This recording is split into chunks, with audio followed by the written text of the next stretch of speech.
EVM ಮೇಲೆ ನಮಗೆ ನಂಬಿಕೆಯೇ ಹೋಗಿದೆ ಅಂತ ಹೇಳಿ ಬಾಗಲಕೋಟೆಯಲ್ಲಿ ಸಚಿವ ತಿಮ್ಮಾಪುರ ಹೇಳಿಕೆಯನ್ನ ಕೊಟ್ಟಿದ್ದಾರೆ. ದುರುಪಯೋಗ ಮಾಡಿಕೊಳ್ಳಲಿ ಅಂತ ಹೇಳಿದ್ದೀವಿ, ಈಗ ಜನರಿಗೆ ಇವಿಎಂ ಮೇಲೆ ಅಪನಂಬಿಕೆ ಬಂದಿದೆ ಅಂತ ಹೇಳಿಕೆ ಕೊಟ್ಟಿದ್ದಾರೆ. ಆರೋಪ ಬಂದಾಗ ಅದನ್ನ ಸರಿಪಡಿಸುವಂತಹ ಕೆಲಸ ಆಗಬೇಕು.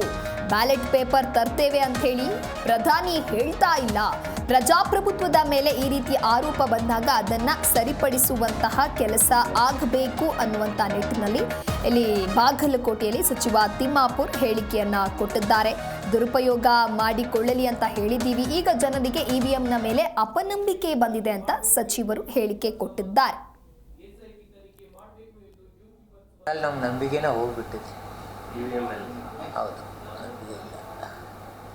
ನೋಡಿ, ಯಾವುದೋ ಒಂದು ಟೆಕ್ನಾಲಜಿ ನಾವು ತಂದಿರ್ಬೋದು, ಇನ್ನೊಬ್ರು ತಂದ್ರು, ಅದನ್ನು ದುರುಪಯೋಗ ಪಡಿಸ್ಕೊಳ್ತಕ್ಕಂಥ ವ್ಯಕ್ತಿಗಳ ಕೈಗೆ ಯಾವುದೇ ಟೆಕ್ನಾಲಜಿ ಸಿಕ್ಕರೂ ವ್ಯರ್ಥವೇ.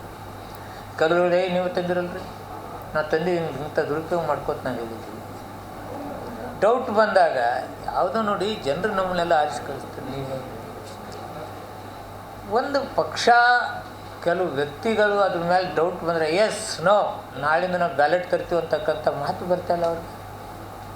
ಏನಾಗಿದೆ? ಜನರ ಅಪನಂಬಿಕೆ ಮೂಡಿದಾಗ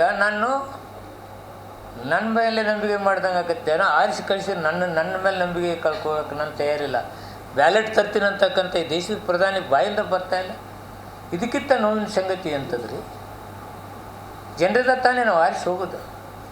ಅಲ್ಲೇ ಅಪನಂಬಿಕೆ ಬಂದೈತಂದಾಗ ಎಸ್ ನೋ, ಇದು ನನ್ನ ಮೇಲೆ ಅಪನಂಬಿಕೆ, ಪ್ರಜಾಪ್ರಭುತ್ವ ಮೇಲೆ ಅಪನಂಬಿಕೆ ಬಂದರೆ ನಾನು ಅದನ್ನು ಇರೋದಿಲ್ಲ. ಇಮಿಡಿಯೇಟ್ ನಾವು ಬ್ಯಾಲೆಟ್ ಪೇಪರ್ ತಂದಿದ್ರೆ